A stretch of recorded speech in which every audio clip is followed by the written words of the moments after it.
Now, ladies and gentlemen, welcome in to the GBT show. I'm your host, Victor Hines, and as usual, it is a pleasure to have you here with me. Now, did I say usual? No. I mean, as always, it is a pleasure to have you here with me. So, today's video is going to be kind of different, and I think you can already tell. The setting, the camera angle is different. Today, just woke up and thought of let me try something new, let me try something different, something, authentic, something real. And not set up.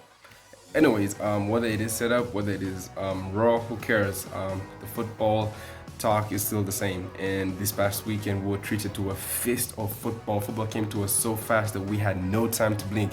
In case you did, then you missed it. Now, there's a lot of football going on, and all the top leagues were in action. We have the Premier League, we had the Serie A, we had the Bundesliga, we had La Liga, even the French League was in action as well. However, I'm not going to go into a lot of details of all the games. I'm just going to pick out the highlights, or the highlight games and the highlight events that happened over this past weekend. So without further ado, let's get straight into today's video, and we're going to start off with the Premier League, as usual, the world's greatest league. And we're going to start off with Manchester United up against Crystal Palace. Manchester United played their first league game of the 2020-21 season, and if you're a Manchester United fan, well, you're already hating the season. You're already wishing that, in fact, you're wishing that the season hadn't even started, because going even prior to the start of our season and prior to the first game, our transfer business and our team just looked flat, looked like there was no drive in it. I don't know if anyone else could tell, but from my perspective, I kept on watching, these training videos and all the news that was surrounding the club, and you could just sense this sort of negativity, this stalemate, like there is no energy, there's no excitement going into the next season.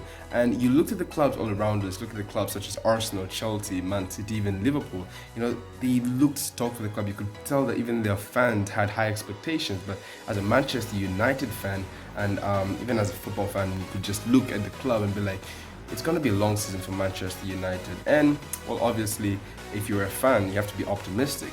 But heading into that game and watching Crystal Palace batter your club at home by 3-1, and having your first team players perform the way they did, mentioning the likes of Victor Lindelof, having the likes of Dan James, you have to look at it in one, even Marcus Rashford, Mr.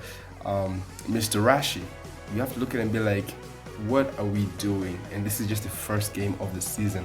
Are they going to integrate and perhaps improve? Maybe, maybe not. It's all about, it's a game of ifs and buts. Right now, what if it goes this way, what if it goes that way? But from the looks of it, it looks like it's going to be a really long season for Manchester United. And Crystal Palace, I have to say, heads up, kudos to Crystal Palace, because they were unfazed. Zaha turned up, playing up against his former team and putting on performance and, inflicting damage and pain to the club. Now, Manchester United, let me just round up with this game because they have lots of other games to talk about. But for the case of Manchester United, I think this is now a testament that and proof to the board that, we need investment in this club. If you're really serious about the club and love it as much as you say you do, then you have to invest in this club. You have to invest in the team. You have to back the manager. You have to bring in the players that he wants. And then if he doesn't perform, then you know what? Sack him. But I think it would be harsh on Ole Gunnar Solskjaer if the board came in the middle of the season and decided to sack him because he isn't doing so well, because they just haven't backed him. We ended off last season fine on a positive note, but you could tell that there was a lot of gaps in this Manchester United team. Bruno Fernandes was perfect, but Pogba, that combination looked like utopian to us. And you had the likes of Marcus Rashford, Martial, who were playing who played their best season, and you wondered and looked at it and said that, or thought to yourself, that next season is just going to get better. But by the looks of it, this team looks tired. They look like they themselves see that there is no vision at the club. They're not looking ahead. They're just buying players for buying sake. There is no project at all. And I'd be really surprised if Paul Pogba decided to sign a new contract. And if he came out and said he doesn't want to sign a contract, I wouldn't hold it against him. I'm a Manchester United fan. I'm inclined towards them, and I think having the best players at your club is the bonus, and you want to have them there. But when you see there is no project, there's no vision at all, then why would they stay? It would be selfish. It's better they go on and find better clubs and play football and win trophies. Someone like Paul Pogba is a quality player and just look like um, it just hasn't worked for him since he returned to the club, and I feel bad for him. However, he himself, to some degree, needs to perform because fine, you can say the players around him are not the quality, or you could say that there is no real project, there's no proper system for him to flourish, but he is a pro player, and he knows his own ability. I'm sure he knows his own ability. Then let him go out there and prove it. Otherwise, he's not doing him any favors. I can defend him and say that, but he's not doing himself any favors. He's not performing on the pitch. But for Manchester United, and looking at what Borussia Dortmund did in the Bundesliga, starting off with a 3-0 victory and Jadon Sancho shining in the game, Manchester United fans must be furious. I'm furious. I'm turning. I'm like, why has the board not signed this guy? Why are they wasting all this time? And he is a proper player, and his price is just going to go on. He's just going to get better and go higher. So Manchester United 3-1 defeat, and it's going to be a long season for Manchester United fans. It's going to be a real testament of what this club is all about over the next coming weeks before the transfer window comes to a close.